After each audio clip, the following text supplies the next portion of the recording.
সন্ত্রাসী হল ভারতের শ্রীকৃষ্ণ ভক্ত হিন্দুত্ববাদী সংগঠন। তাদের এই সংগঠন ভারত থেকে উৎপত্তি।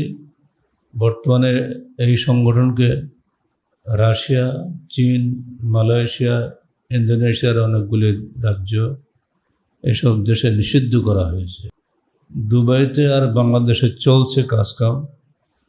এরা আবারও মাথাচাড়া দিয়েছে।